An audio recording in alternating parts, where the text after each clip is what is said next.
Sometimes the most extraordinary moments arrive disguised as ordinary Tuesday afternoons.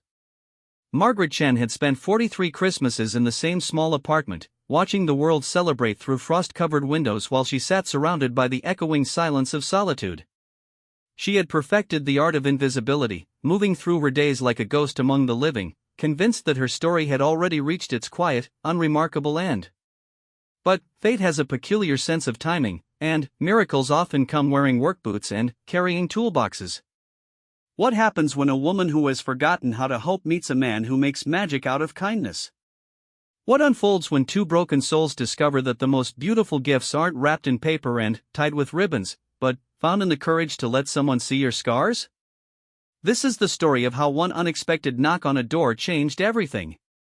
How Christmas morning arrived not with bells and carols, but with the simple, revolutionary act of one human being choosing to see another. How the loneliest woman in the city discovered that love doesn't always announce itself with fanfare, sometimes it simply shows up, patient and persistent, ready to transform an ending into a beginning. Get ready for a journey that will remind you why we tell stories in the first place. Because sometimes, the most unbelievable tales are the ones that actually happened. Margaret Chen pressed her face against the cold window of her third-floor apartment, watching the December snow fall like scattered prayers across the empty street below. At 67, she had grown accustomed to the weight of silence that filled her small home, but tonight it felt heavier than usual. Christmas was 3 weeks away, and the city hummed with a festive energy that seemed to bypass her corner of the world entirely. She pulled her worn cardigan tighter around her shoulders and shuffled back to her kitchen table, where a half-finished crossword puzzle waited alongside her cooling cup of tea. The radiator clanked and hissed in the corner, its irregular rhythm the only companion she'd had for conversation in days.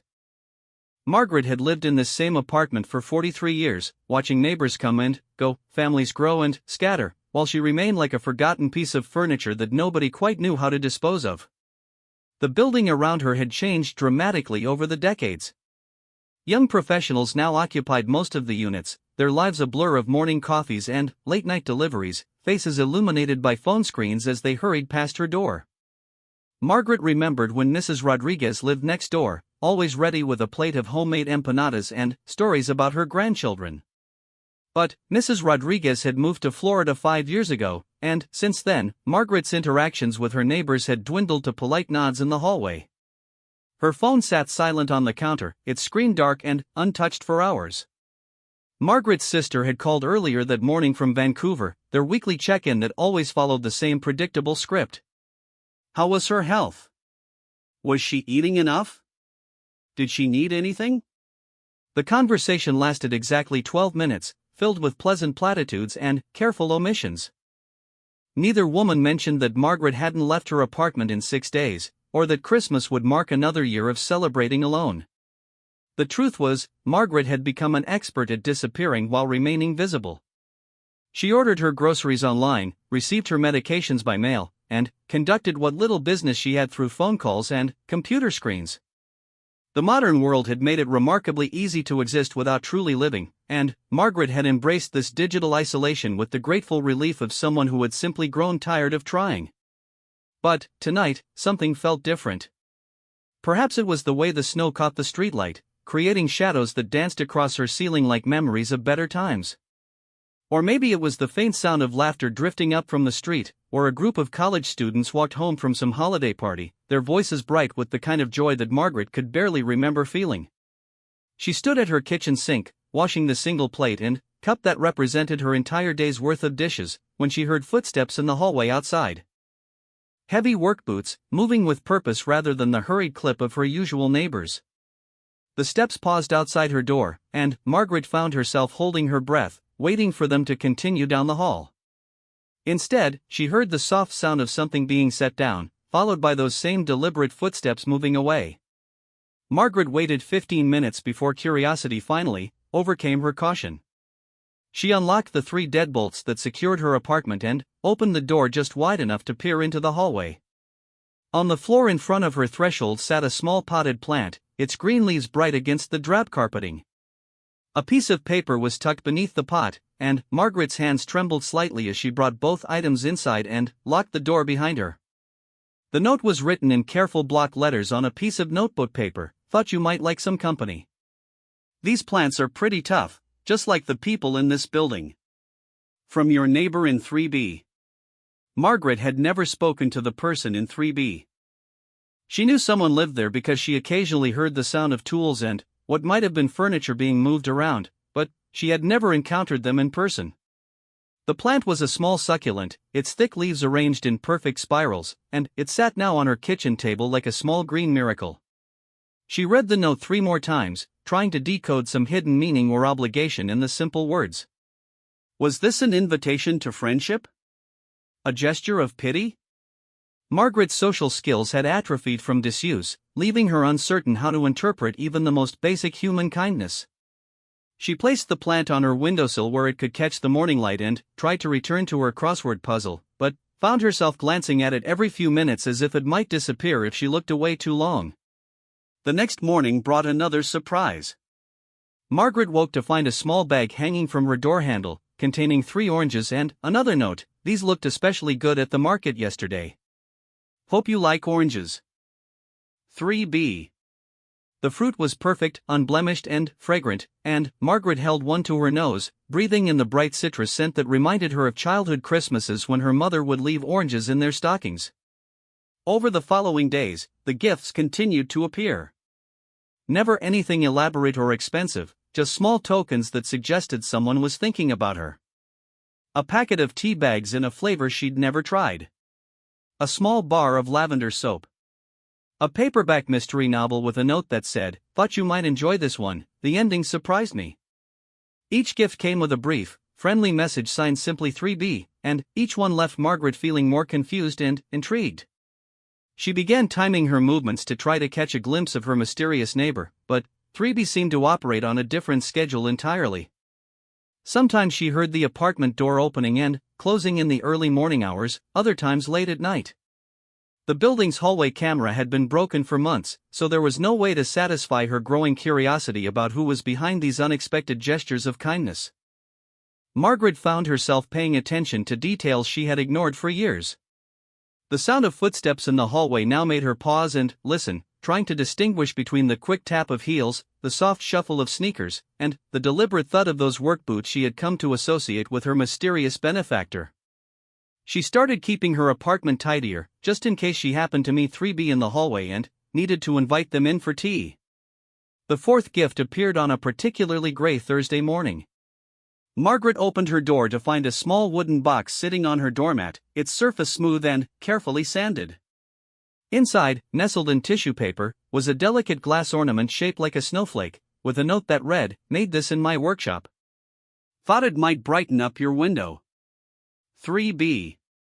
Margaret held the ornament up to the light, watching the way it caught and scattered the weak December sunshine into tiny rainbows across her walls. Someone had taken the time to create something beautiful specifically for her, a stranger they had never met. The weight of this realization settled over her like a warm blanket, bringing with it emotions she had kept carefully buried for years. She hung the snowflake in her kitchen window, where it turned slowly in the slight draft from the old building's imperfect insulation. For the first time in months, Margaret's apartment felt less like a hiding place and more like a home. She found herself humming while she prepared her dinner, a tuneless melody that might have been a half-remembered Christmas carol. That evening, Margaret did something she hadn't done in 5 years. She wrote a note of her own. "Thank you for the beautiful ornament and all the other gifts. They have brought more joy to my days than you could know. Your kindness means everything to someone who had forgotten what kindness looks like. Gratefully, Margaret in 3A." She placed the note outside her door before she could lose her courage, weighted down with a small stone she had kept on her windowsill for years. When she checked the next morning, the note was gone, and in its place was a single red rose and a small glass of water, with a message that would change everything. "Would you like to have dinner together? Nothing fancy, just 2 neighbors sharing a meal. Tomorrow at 7? Just knock on my door if you're interested." 3B. Margaret read the invitation 7 times, her heart beating faster with each reading. The simple question represented a bridge across a chasm of loneliness that had seemed unbridgeable just weeks before. She thought about all the evenings she had sat at her small table, eating in silence while the world continued its busy dance outside her windows. She thought about Mrs. Rodriguez and the warmth of human connection she had lost when her friend moved away.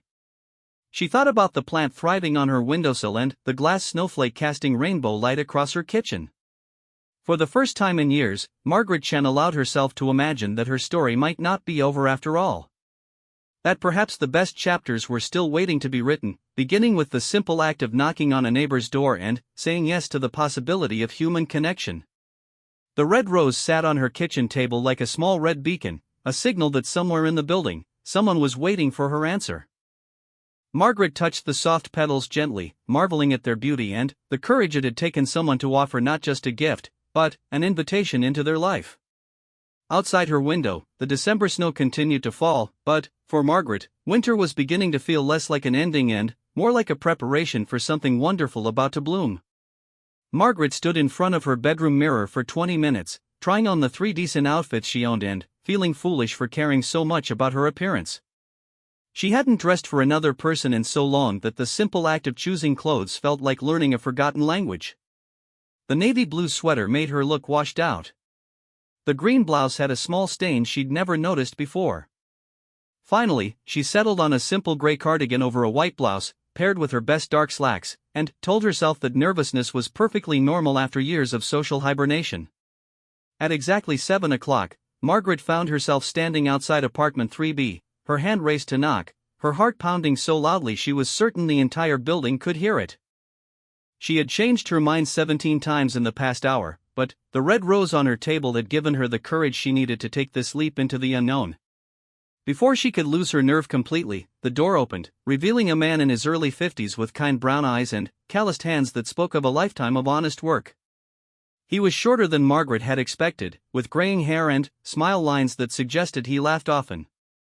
He wore a simple flannel shirt and jeans, and his face lit up with genuine pleasure when he saw her standing in the hallway. "Margaret," he said warmly, as if they were old friends rather than strangers meeting for the first time. "I'm Thomas. Please, come in." Margaret stepped into an apartment that was the same layout as her own but transformed into something entirely different. Where her walls were bare and functional, Thomas had created a space that felt warm and lived in. Bookshelves lined the living room walls, filled with volumes on woodworking, gardening, and what appeared to be several dozen mystery novels. The furniture was simple but beautifully crafted, clearly handmade with the kind of attention to detail that spoke of patience and skill.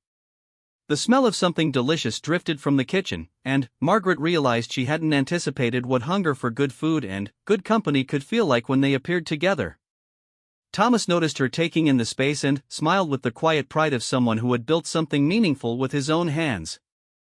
"I know it's not much," he said, hanging up her coat with careful attention. "But it feels like home.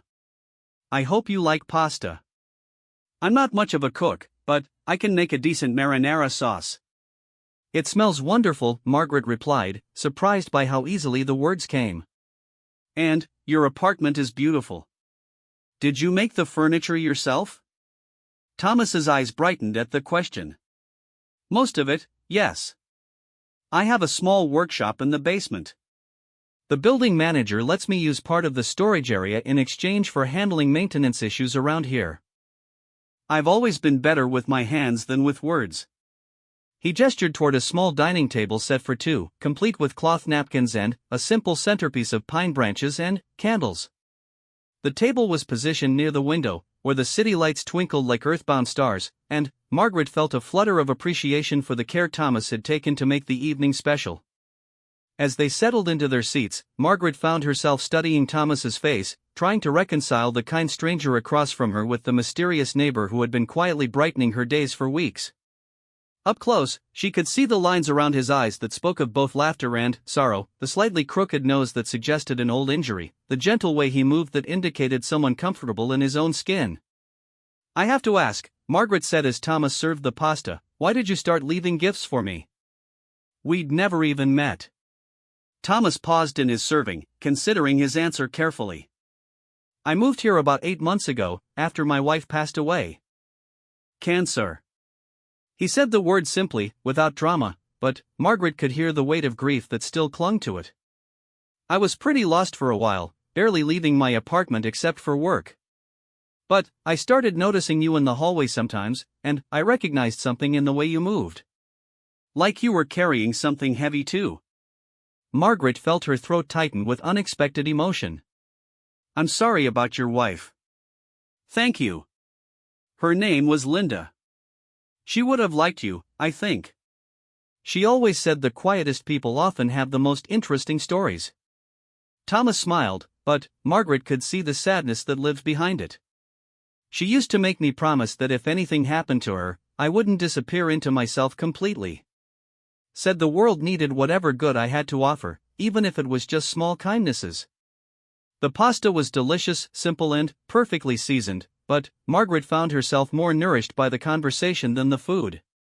Thomas had a way of listening that made her feel heard, asking questions that invited her to share without making her feel interrogated. Gradually, she found herself talking about things she hadn't discussed with anyone in years.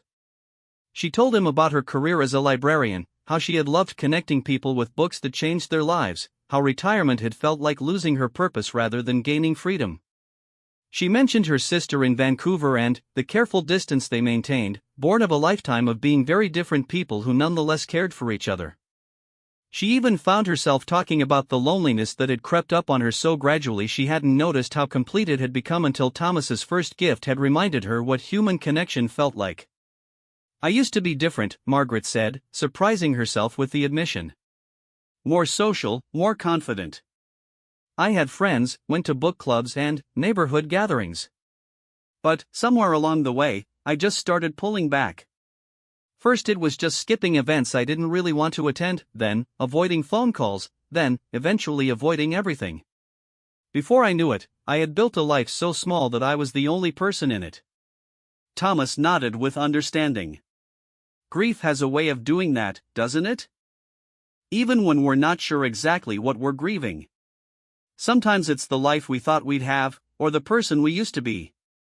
They talked about books, discovering a shared love of mystery novels and historical fiction.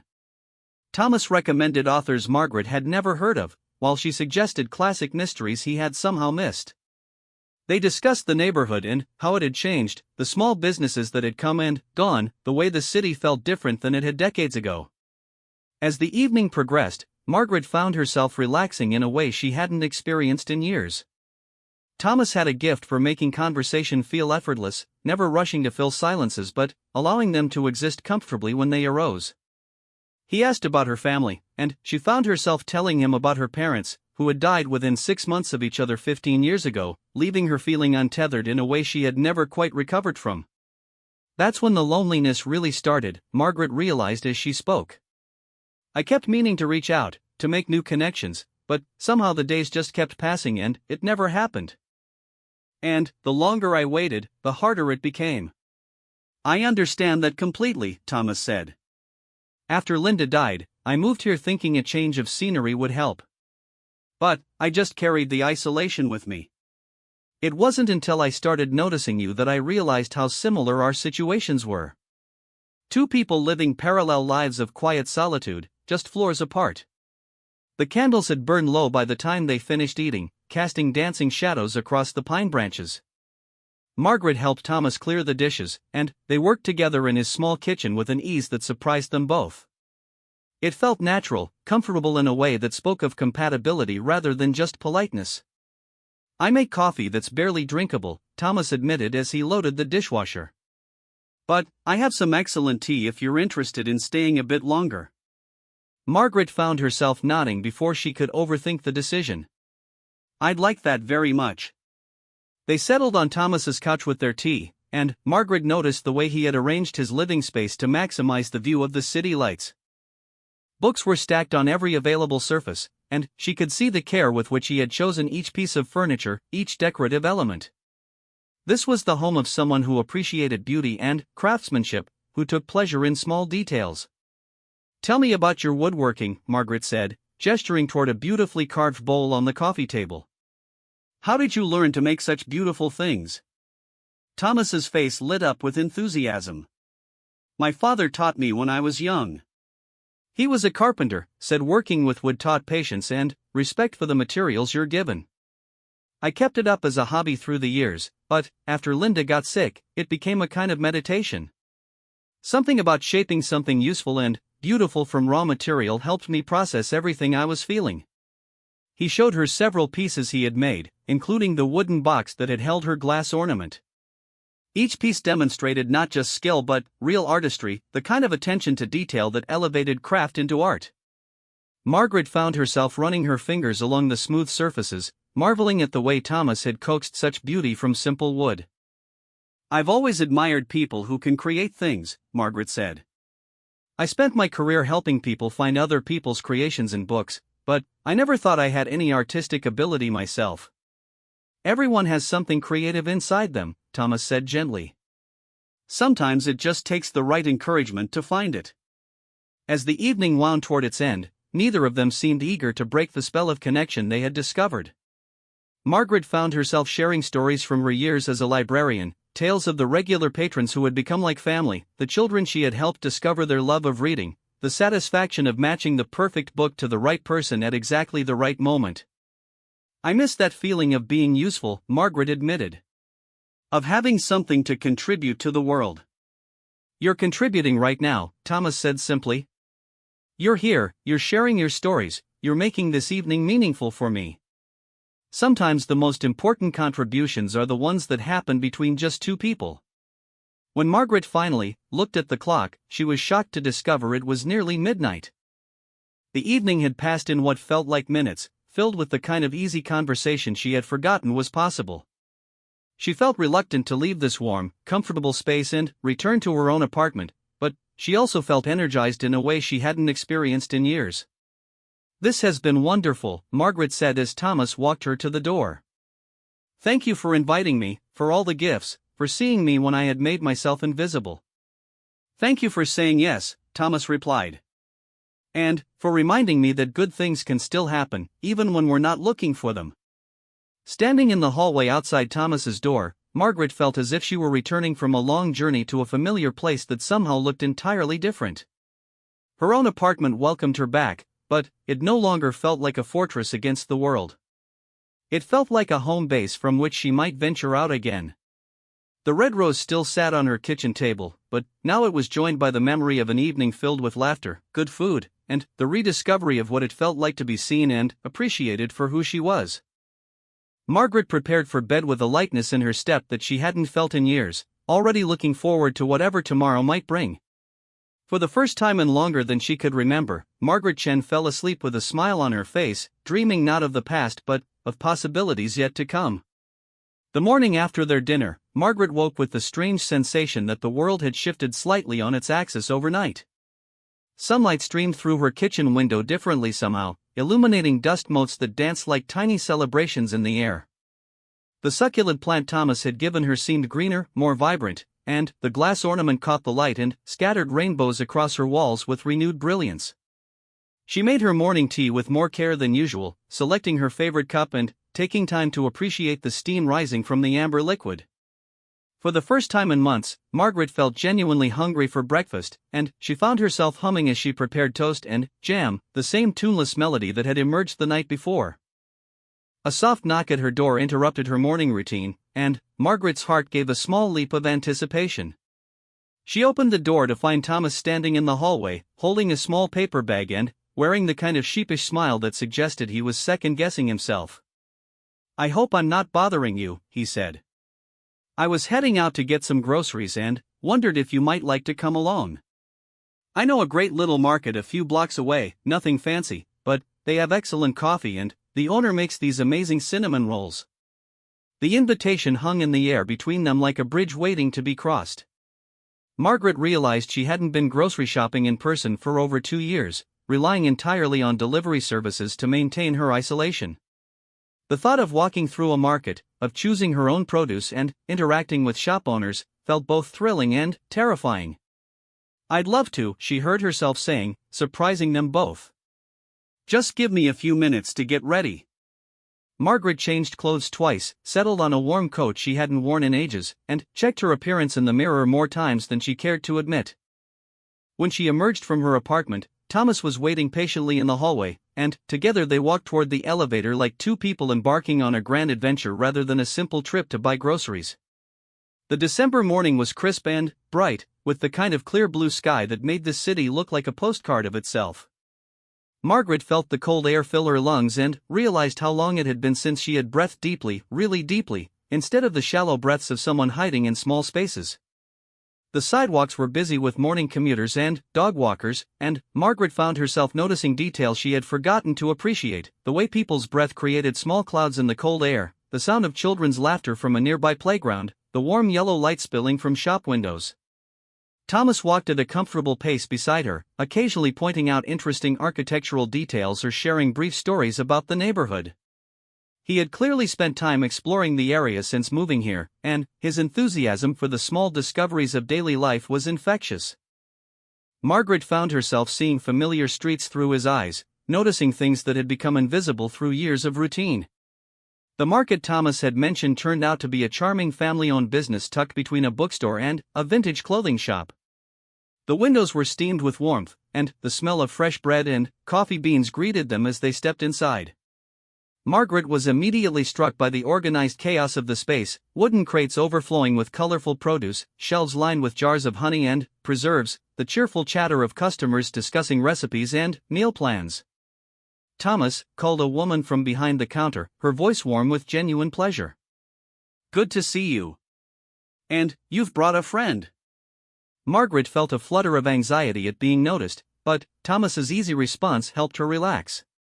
"Maria, I'd like you to meet my neighbor Margaret." "Margaret, this is Maria, who runs the best market in the city and makes cinnamon rolls that should probably be illegal." Maria laughed, a rich sound that filled the space with warmth. "Welcome, Margaret. Any friend of Thomas's is family here. Have you tried our coffee yet? I just made a fresh pot." Before Margaret could protest that she didn't need anything, Maria was pressing a steaming cup into her hands and Thomas was guiding her toward the produce section. The coffee was indeed excellent, rich and smooth with hints of chocolate and spice, and Margaret found herself relaxing into the comfortable bustle of the market. She watched Thomas select vegetables with the care of someone who understood that cooking was an act of creativity and care. He asked her preferences for dinner ingredients, assuming with casual confidence that they would share another meal together, and Margaret realized she was looking forward to it rather than feeling overwhelmed by the expectation. "I used to love grocery shopping," Margaret found herself admitting as they examined a display of winter squash. "I had this whole routine every Saturday morning. I'd walk through the market, plan meals around whatever looked best, sometimes buy things just because they were beautiful even if I wasn't sure how to use them." "What changed?" Thomas asked gently, testing the firmness of a butternut squash. Margaret considered the question as they moved through the aisles. "I think it started when I began eating alone all the time. Cooking elaborate meals for one person felt sad somehow, so I just simplified everything. Then, simplified some more. Eventually, I was living on frozen dinners and canned soup, ordering everything online so I didn't have to face the evidence of how small my life had become." Thomas nodded with understanding. "I went through something similar after Linda died. She was the one who loved to cook, who planned meals and tried new recipes. For months, I lived on sandwiches and takeout because being in the kitchen reminded me too much of what I'd lost." They selected ingredients for what Thomas described as his famous vegetable soup, along with fresh bread from Maria's bakery section and a bottle of wine that Thomas claimed would pair perfectly with the meal. Margaret found herself enjoying the process of choosing items together, negotiating preferences and sharing stories about favorite foods and cooking disasters. At the cheese counter, they met an elderly man named Mr. Petrov who had been coming to the market for 30 years and had strong opinions about which cheeses were worth buying. He insisted on having them taste 3 different varieties, explaining the subtle differences in flavor and texture with the passion of a true connoisseur. Margaret discovered she had a preference for sharp-aged cheddar that she had never known about, having subsisted for years on whatever was most convenient rather than what actually tasted good. The simple act of grocery shopping was revealing itself to be a form of small-scale adventure. Margaret found herself drawn to ingredients she hadn't used in years: fresh herbs that smelled like summer gardens, exotic fruits she couldn't identify, artisanal chocolates displayed like tiny works of art. Thomas encouraged her curiosity, suggesting they buy a few items just to experiment with, bringing back memories of the Saturday mornings when Margaret had approached cooking as a creative endeavor rather than a chore to be minimized. They spent over an hour in the market, far longer than necessary for the practical task of buying groceries. But the time passed quickly, filled with conversations about food and memories, recommendations from other customers, and the simple pleasure of being part of a community of people who cared about eating well. As they prepared to leave, Maria insisted on packing up 2 of her famous cinnamon rolls for them to share, refusing Thomas's attempt to pay for them. "New friends get the welcome treatment," she declared, winking at Margaret. "I hope we'll see you again soon." Walking home with their arms full of packages, Margaret felt lighter than she had in years. The weight of the groceries was nothing compared to the weight of isolation she had been carrying, and she found herself looking forward to the afternoon they would spend cooking together, creating something nourishing and delicious from the ingredients they had chosen with such care. "Thank you," she said to Thomas as they climbed the stairs to their floor. "For including me, for introducing me to Maria, for making something as simple as buying groceries feel like an adventure." "Thank you for coming," Thomas replied. "Everything's more interesting when you have someone to share it with." Back in Thomas's apartment, they unpacked their purchases and began the slow, pleasant process of preparing soup together. Margaret found herself falling into the rhythm of cooking with another person, something she had almost forgotten how to do. Thomas proved to be an excellent kitchen companion, organized and patient, with a talent for making even mundane tasks feel collaborative rather than competitive. As they chopped vegetables and talked about their morning at the market, Margaret realized how much she had missed the simple pleasure of working alongside another person toward a common goal. They moved around each other in the small kitchen space with surprising ease, passing ingredients and utensils without awkwardness, their conversation flowing as naturally as the work itself. The soup began to fill the apartment with the rich scent of sautéed onions and herbs, and Margaret felt a deep satisfaction watching something delicious take shape under their combined efforts. Thomas had clearly learned his way around a kitchen since his wife's death, but he approached cooking with the same attention to detail he brought to his woodworking, treating each step as important in itself rather than just a means to an end. They ate the soup with fresh bread and talked about their morning, analyzing the different personalities they had encountered at the market and making plans to return the following week. Margaret found herself volunteering to research recipes they might try, already anticipating future cooking adventures with an enthusiasm she hadn't felt about anything in years. "This is exactly what Linda meant," Thomas said as they finished their meal. "About not letting good things go to waste. She always said the best meals were the ones you shared with people you cared about." Margaret felt a warmth that had nothing to do with the soup spreading through her chest. The word cared hung in the air between them, carrying weight and possibility that neither of them was quite ready to examine too closely. But the feeling was there, growing stronger with each shared meal and conversation, each moment of easy companionship. As afternoon faded into evening, Margaret realized she had spent an entire day focused on the present moment rather than dwelling on the past or worrying about the future. The simple activities of shopping and cooking had grounded her in the immediate experience of being alive and connected to another person. When she finally returned to her own apartment that evening, Margaret looked around at her space with new eyes. It still felt like home, but now it also felt like the beginning of something rather than the end. She made herself tea and sat by her window, watching the city lights twinkle to life as darkness settled over the neighborhood. The succulent plants seemed to glow in the lamplight, and the glass ornament caught and held the warm light from her kitchen.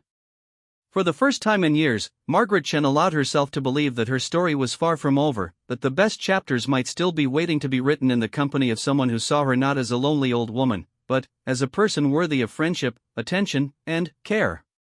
2 weeks into December, Margaret and Thomas had settled into a routine that felt both natural and revolutionary.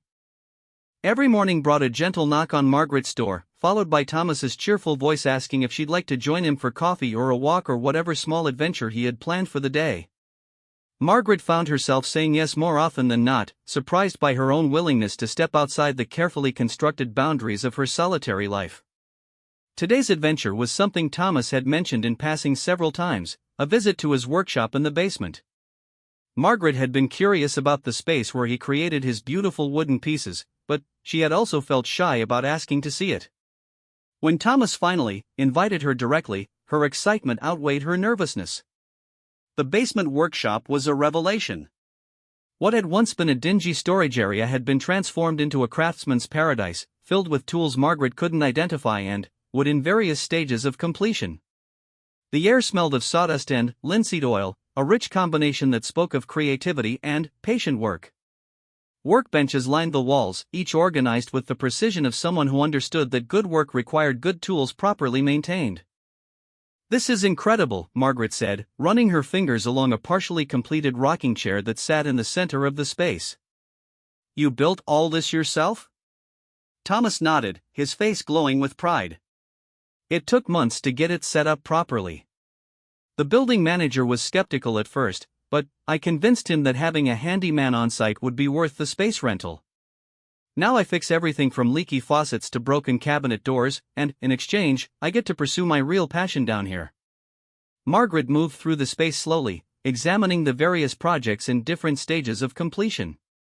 There was a child's toy chest decorated with hand-carved animals, a set of bookends shaped like trees, and what appeared to be the beginnings of a dining room table that would seat 8 people.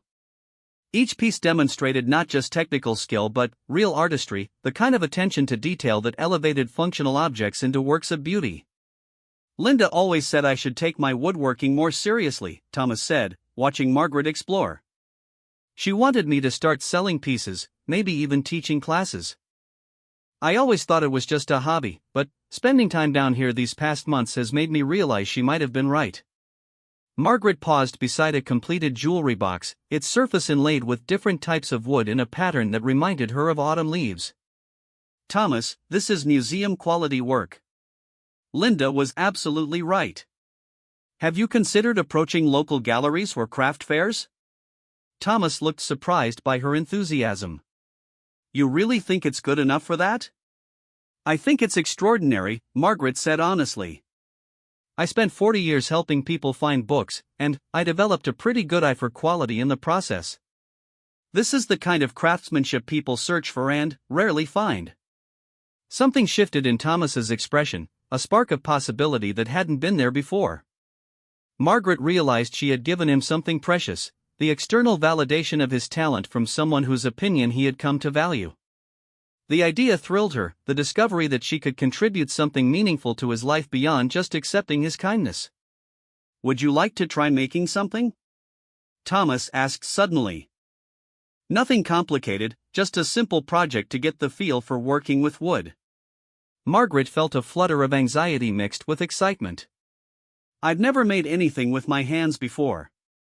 I wouldn't even know where to start." "That's what makes it perfect," Thomas said gently. "No preconceived notions, no bad habits to unlearn. Just you and the wood and the tools, seeing what wants to emerge." He guided her to a workbench set up with hand tools rather than power equipment, explaining that beginning with traditional methods would give her a better feel for the material. The project he suggested was a simple cutting board, something useful that would allow her to practice basic techniques without the pressure of creating something decorative. Margaret found herself surprised by how much she enjoyed the physical act of working with wood.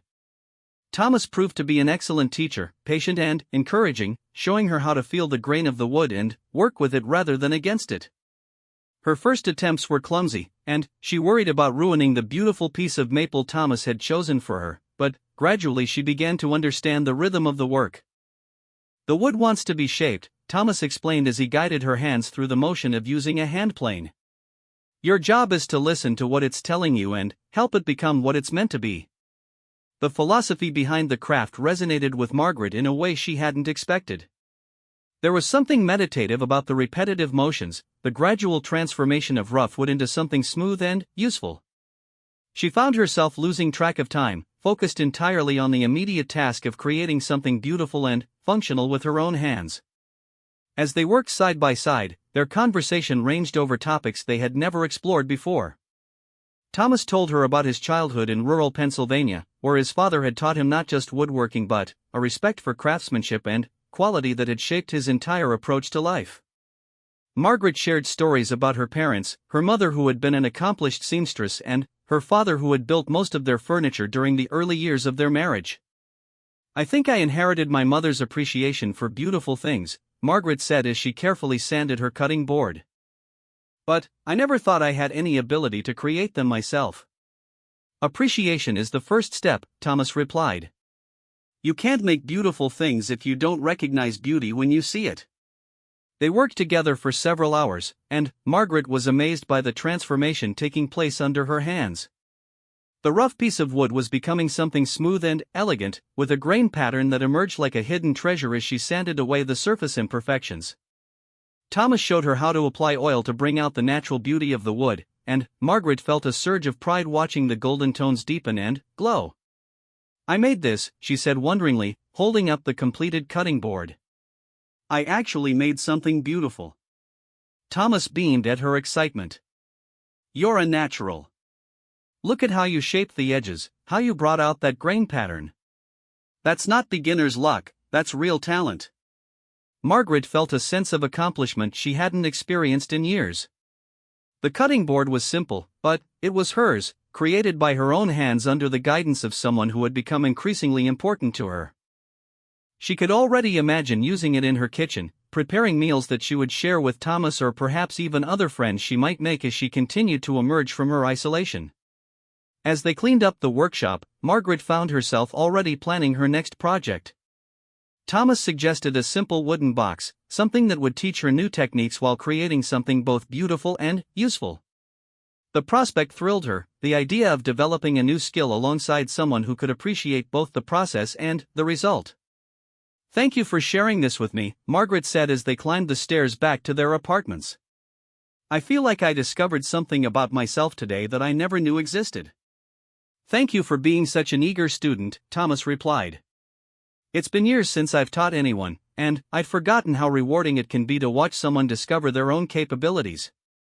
That evening, Margaret placed her cutting board on her kitchen counter where she could admire it while preparing dinner.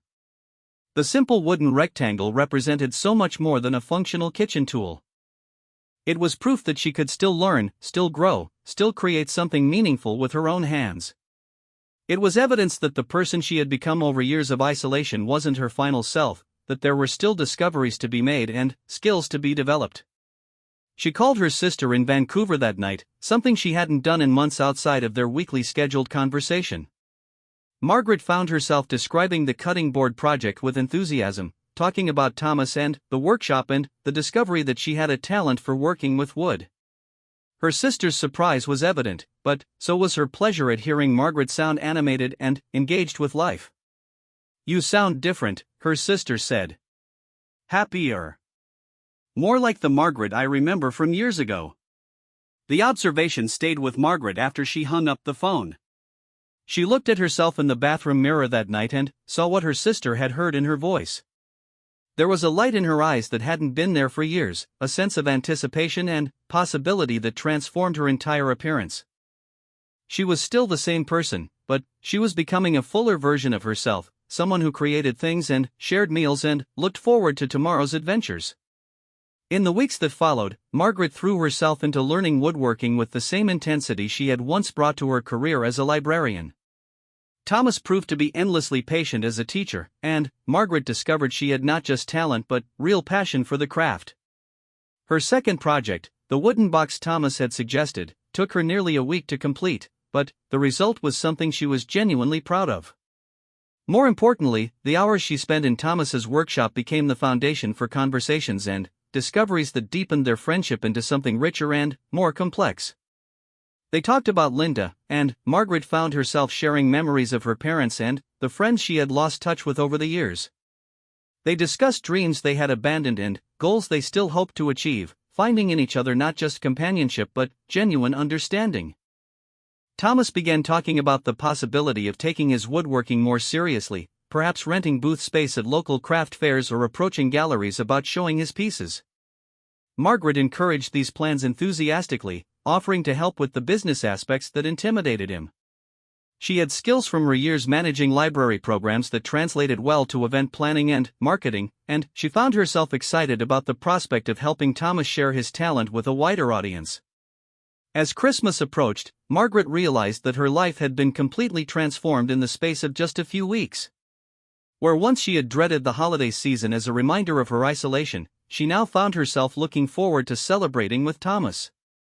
They had discussed cooking Christmas dinner together, and Margaret was already planning a gift for Thomas that would combine her newly discovered woodworking skills with her appreciation for his kindness. The woman who had spent Thanksgiving eating frozen turkey dinners alone was now someone who created beautiful objects with her hands, who looked forward to shared meals and long conversations, who felt connected to another person in ways that still surprised her daily. Margaret Chen had been alone, but she was alone no longer, and the transformation felt nothing short of miraculous. Christmas morning arrived with the kind of gentle snowfall that transforms ordinary city streets into something magical. Margaret woke earlier than usual, not from anxiety or loneliness as she had on so many previous Christmas mornings, but from excitement. For the first time in decades, she had someone special to celebrate with, and the anticipation felt like being a child again, counting down the hours until Christmas could officially begin. She had been working on Thomas's gift for 2 weeks, spending secret hours in his workshop when he was out running errands or meeting with building maintenance issues. The project had been more challenging than anything she had attempted before, a wooden photo frame with intricate corner joints and a subtle carved pattern around the edges. Inside the frame, she had placed a photo she had taken of Thomas working in his shop, completely absorbed in shaping a piece of maple into something beautiful. The picture captured everything she admired about him: his patience, his skill, his quiet joy in creating something meaningful with his hands. Margaret had also prepared a second gift, one that had required considerable courage to arrange. She had contacted 3 local galleries and 2 upcoming craft fairs, sending photos of Thomas's work along with carefully written descriptions of his techniques and artistic vision. 2 of the galleries had responded with interest, and 1 craft fair organizer had offered Thomas a booth for their spring event. Margaret had compiled all the information into a folder decorated with her own hand-carved wooden cover, creating what she hoped would be the push Thomas needed to take his talents seriously as more than just a hobby. At exactly 9 o'clock, Margaret knocked on Thomas's door, carrying her gifts and fighting butterflies that had nothing to do with nervousness and everything to do with pure excitement. Thomas opened the door wearing a sweater she had never seen before, deep green wool that brought out the warmth in his brown eyes, and his face lit up with the kind of unguarded happiness that made Margaret's chest feel tight with emotion. "Merry Christmas, Margaret," he said, stepping aside to welcome her into an apartment transformed by holiday magic. Somehow, while she had been focused on her secret gift preparation, Thomas had been creating his own Christmas surprise. Pine garland draped the windows, filling the air with the scent of forest and winter. Candles flickered on every surface, casting dancing shadows that made the space feel both intimate and celebratory. A small Christmas tree stood in the corner, decorated with simple wooden ornaments that Margaret realized Thomas must have carved himself. But the most breathtaking sight was the dining table, set for 2 with china that looked like family heirlooms and silverware that gleamed in the candlelight. Pine branches and white candles created a centerpiece that belonged in a magazine, and Margaret could smell something incredible coming from the kitchen that suggested Thomas had been cooking for hours. "Thomas, this is beautiful," Margaret said, feeling suddenly shy in the face of so much care and attention. "You've created something magical." "I wanted our first Christmas together to be special," Thomas replied, taking her coat and hanging it with the same careful attention he brought to everything else. "I know we've only known each other for a few weeks, but you've changed my life completely. I wanted to celebrate that properly." Margaret felt tears prick at her eyes, overwhelmed by the generosity of someone who had taken such care to make her feel valued and celebrated. "I have something for you too," she said, holding out the wrapped frame with hands that trembled slightly. Thomas opened the gift with the same deliberate care he brought to his woodworking, removing the paper slowly and examining the frame from every angle before looking at the photograph inside. Margaret watched his expression change as he took in both the craftsmanship of the frame and the image it contained, his face cycling through surprise, appreciation, and something deeper that might have been recognition of how she saw him. "Margaret, this is extraordinary," he said finally. "The joinery work, the carving, the finish. This is professional quality work. And the photograph." He looked up at her with eyes that seemed to hold all the gratitude he couldn't quite put into words. "Is this really how you see me?" "It's exactly how I see you," Margaret replied. "Someone who creates beauty in the world, someone who takes raw materials and transforms them into something meaningful and lasting. Someone who does the same thing for people that he does for wood. Thomas set the frame carefully on his mantelpiece where it caught the candlelight, and Margaret felt a surge of pride seeing her own work displayed so prominently.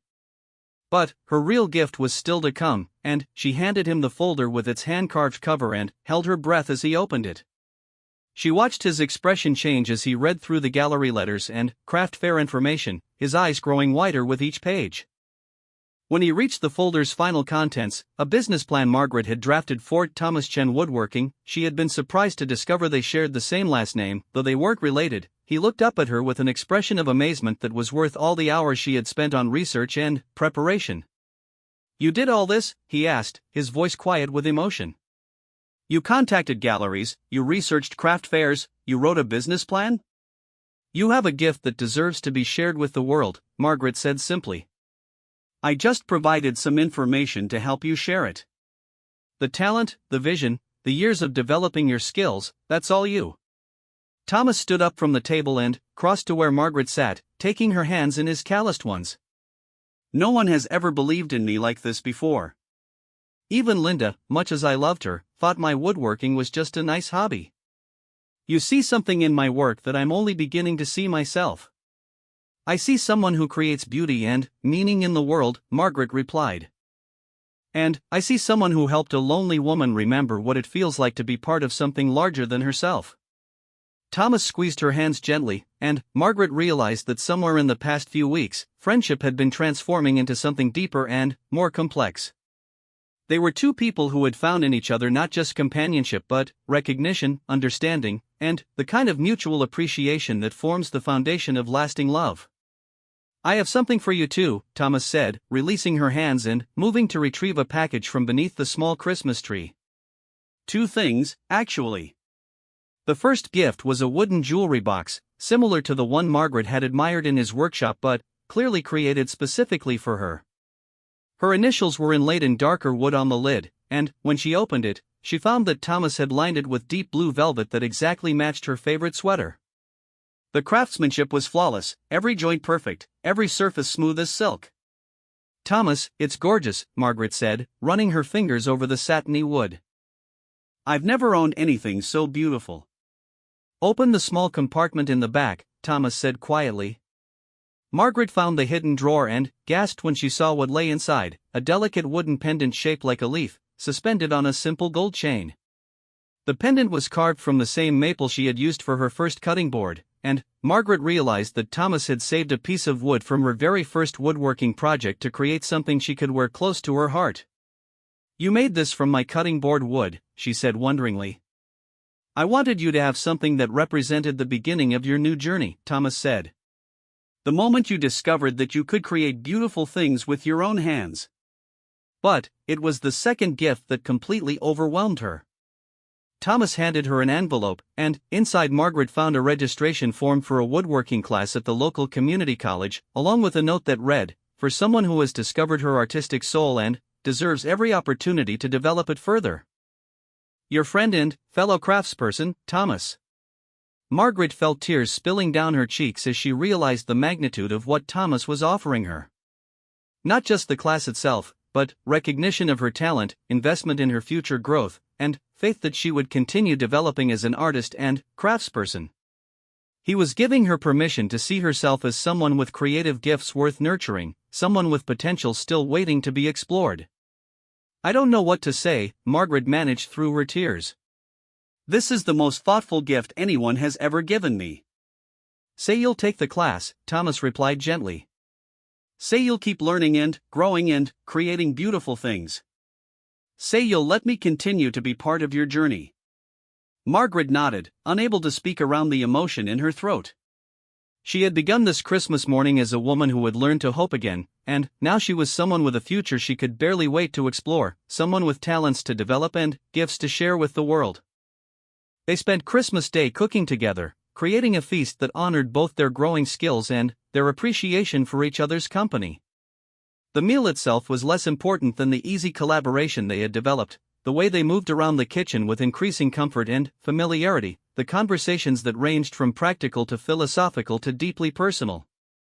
As evening fell and they settled by Thomas's tree with coffee and the chocolate torte that had been his contribution to dessert, Margaret reflected on the transformation that had taken place in her life. 6 weeks ago, she had been a woman convinced that her story was over, that she was destined to live out her remaining years in increasing isolation and irrelevance. Now she was someone with a craft to master, a friend who had become something more precious than friendship, and a future bright with possibilities she couldn't even imagine yet. "Thank you," she said to Thomas as they watched the snow continue to fall outside his windows. "For seeing me when I had made myself invisible, for believing in capabilities I didn't know I possessed, for reminding me that it's never too late to begin again." "Thank you for saying yes," Thomas replied, reaching for her hand. "To dinner, to grocery shopping, to learning woodworking, to all the adventures we haven't even thought of yet. Thank you for proving that the best chapters of our lives might still be ahead of us." Margaret looked around Thomas's apartment, now decorated for Christmas with handmade ornaments and filled with the warm scent of pine and candle wax. She thought about her own apartment, which no longer felt like a fortress against the world but like a home base from which she could venture out into whatever came next. She thought about the wooden jewelry box waiting for her on Thomas's table, and the community college class that would begin in January, and the craft fair applications they would fill out together for Thomas's business. Most of all, she thought about the man sitting beside her, whose simple act of leaving a plant outside her door had set in motion a transformation that felt nothing short of miraculous. Thomas had brought Christmas to her door, but, more than that, he had brought the possibility of love, creativity, and connection to a woman who had almost forgotten what those things felt like. Outside, the snow continued to fall on the quiet city streets, covering everything in pristine white that suggested new beginnings and fresh starts. Inside, two people who had found each other across the divide of loneliness sat together in the warm candlelight, planning woodworking projects and craft fair booths and Christmas dinners for years to come. Margaret Chen was no longer alone, and she never would be again. The story she had thought was ending had revealed itself to be just the prologue to the most beautiful chapters of her life, written in partnership with someone who saw her not as a lonely old woman, but as an artist, a friend, and a woman worthy of love, attention, and all the small daily miracles that make a life worth living. Christmas had come to her door in the form of Thomas's kindness, but what had stayed was the recognition that every day held the potential for magic, connection, and the kind of love that transforms ordinary moments into memories worth treasuring for whatever time they had left to create them together.